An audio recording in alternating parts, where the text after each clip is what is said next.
London থেকে এসেছে তো 10 টাকার চালের জায়গায় আধুনিক কার্ডের ব্যবস্থা করেছে।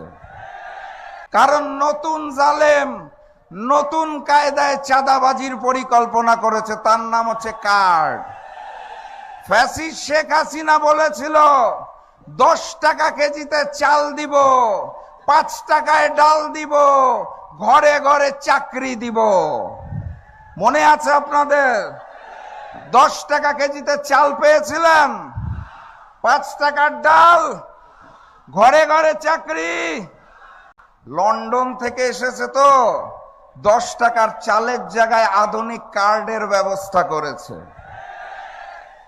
কার্ডের যে মূলা ঝুলানো হয়েছে, কার্ড না হয় দিবেন, সেই কার্ডের জন্য প্রতি ঘর থেকে আবার কত টাকা চাঁদা তুলবেন সেটা তো বলেন নাই।